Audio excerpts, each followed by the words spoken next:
பாபா ஓர் கருணாலயம், பாதம்தான் கமலாலயம்.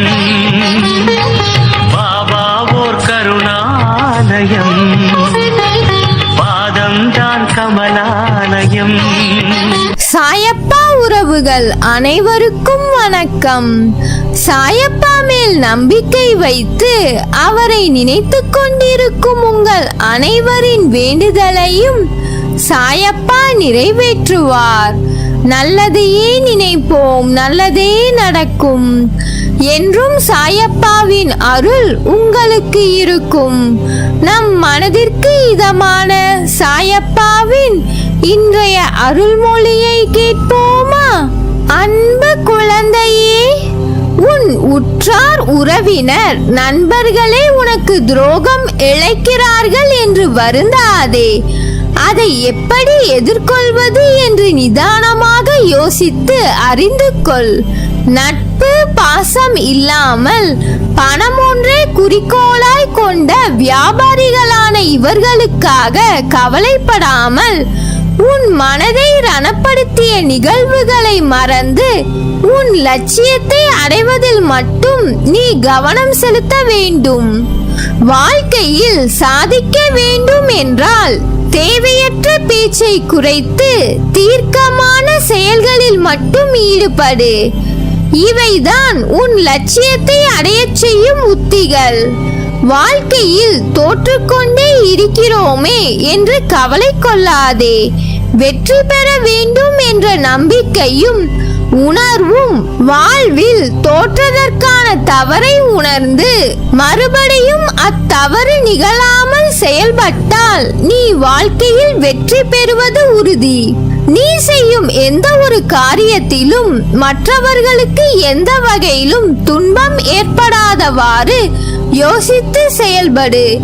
ஒருவருக்கு துன்பம் இழைப்பதற்கு முன் அத்துன்பம் வேறு ஒருவர் மூலம் உனக்கு வந்தால் எப்படி இருக்கும் என்று யோசி. எப்பொழுது நீ உன் தவறை ஒப்புக்கொள்ள முன்வருகிறாயோ அப்போது நீ மனசாட்சி கொண்டவனாகிறாய். என்றும் செய்த தவறை மீண்டும் மீண்டும் செய்யாமல் பார்த்துக்கொள். என் வார்த்தைகள் மீது நம்பிக்கை வைத்து செயல்படு. உனக்கு நல்லது நடக்கத்தான் போகிறது. அதை நடத்தி வைக்கவே நான் உன் வீட்டில் வந்துள்ளேன். உனக்கு நல்லது விரைவில் நடந்தே தீரும். இது உன் தந்தையின் ஆசீர்வாதம், உத்தரவு, அன்பு கட்டளை மற்றும் சுபவாக்கு. இதில் நீ எப்படி வேண்டுமானாலும் இதை எடுத்துக்கொள். ஆனால் அந்நாள் நீ நடக்கப் போவதை பார்த்து வியக்கப் போகிறாய். நீ தைரியமாக இரு என் குழந்தையே. என் மீது நம்பிக்கை வைத்த உன்னை வெறுங்கைகளாக அனுப்பிவிடுவேனா என்ன?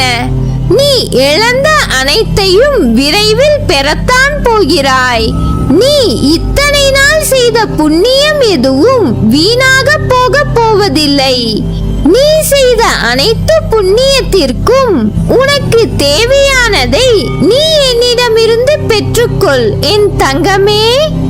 நீ என்னிடம் உன் மனதால் வேண்டுகின்ற வேண்டுதல்கள் எல்லாம் நீ வாய் திறந்து கேட்டால்தான் எனக்கு தெரியுமா என்ன? ஒருவேளை நாம் வாய் திறந்து கேட்டால்தான் சாய் நமக்கு வேண்டியதை தருவாரா என்றெல்லாம் எண்ணி விடாதே. நீ என்னை முழு மனதுடன் நம்பி இதில் நீ எப்படி கேட்டாலும் நான் உனக்கு அதை தருவேன். உன் ஆசைகளும் எண்ணங்களும் நான் அறிந்து கொண்டுதான் இருக்கிறேன். உன்னுடைய மனதில் நீ நினைப்பது, உன்னுடைய எல்லா செயல்களும் நானாகவே இருக்கும் பட்சத்தில் உன்னுடைய எண்ணங்கள் எனக்கு எப்படி தெரியாமல் இருக்கும்? நீ யாரையும் சார்ந்திருக்காதே. உனக்கு தேவையான ஒவ்வொரு செயலையும் உன் அப்பாவாகிய நான் இருக்கும்போது என் மீது முழு நம்பிக்கையை போட்டுவிட்டு அதை நீயே செய்ய முடிவெடு. அதை நான் உன் முன்னே சென்று நடத்தி காட்டிக் கொண்டே இருப்பேன். ஏன் தெரியுமா? என் அன்பும் அருளும் ஆசீர்வாதமும் பெற்ற என் செல்ல குழந்தை அல்லவா நீ? நொடிக்கு ஒரு முறை நீ என்னை நினைக்கிறாய், அழைக்கிறாய் என்று எனக்கு தெரியும். அதை நான் அறிந்து கொண்டுதான் இருக்கிறேன். அதனால்தான் உன் வாழ்வு பிரகாசமாக ஜொலிக்கப் போகிறது. பொன்மயமாக உன் வாழ்க்கையை நான் மாற்றப் போகிறேன். உன் வாழ்வில் நல்லது நடந்தே தீரும். அதை நான் நடத்தி காட்டுவேன். உன் பிரார்த்தனைகள் வலுப்பெறுவதற்கு நான் மேலும் ஒரு முக்கியமான விஷயத்தை சொல்லப் போகிறேன். உன் விரதமும் தவமும் தானமும் உனக்கு துணை நிற்கும்.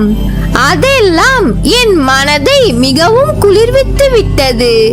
மீண்டும் சொல்கிறேன் என் குழந்தையே, உன் விரதம் என்பது நீ உன்னை பட்டினி போட்டு விரதம் இருப்பதல்ல.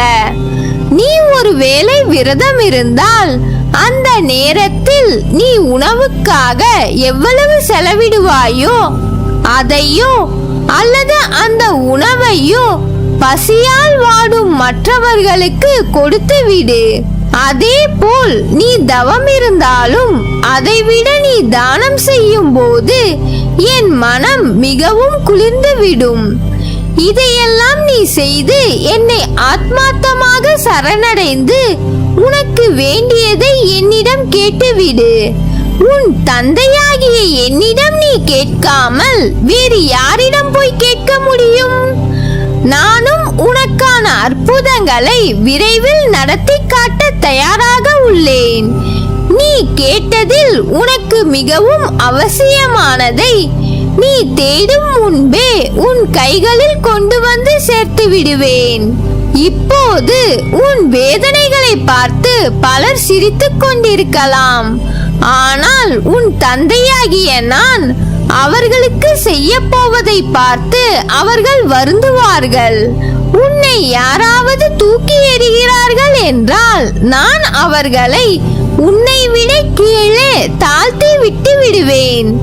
நீ விரும்பிய வாழ்க்கையை நீ வாழப் போகிறாய்.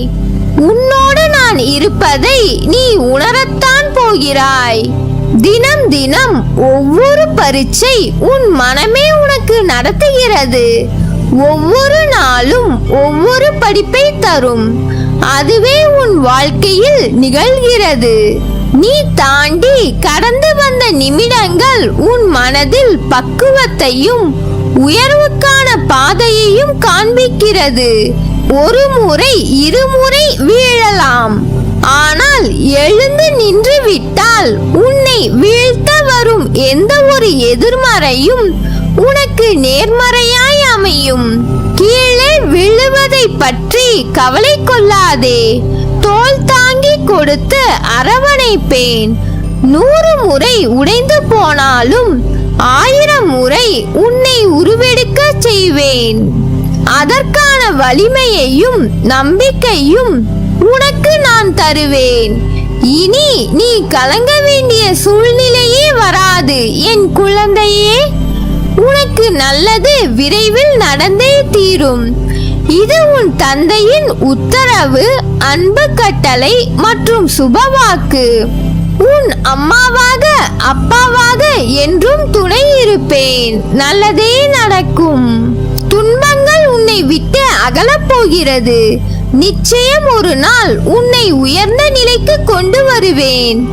எவ்வளவு தூரம் சென்றிருந்தாலும் உன்னை இழுத்து கொண்டு வந்து எனது 2 உள்ளங்கைகளில் வைத்து பொக்கிஷம் போல் பாதுகாப்பேன். துயரங்களை தருகிற நான் அதிலிருந்து எப்படி வெளியே வருவது என்ற போதனையையும் உனக்கு வழங்குவேன். நான் இருக்கிறேன் என்றும் உனக்காக. நீ செல்லும் இடமெல்லாம் நல்லதே நடக்கும். நீ என் பரிபூர்ண அருளும் ஆசீர்வாதமும் அன்பும் பெற்ற என் செல்ல பிள்ளை.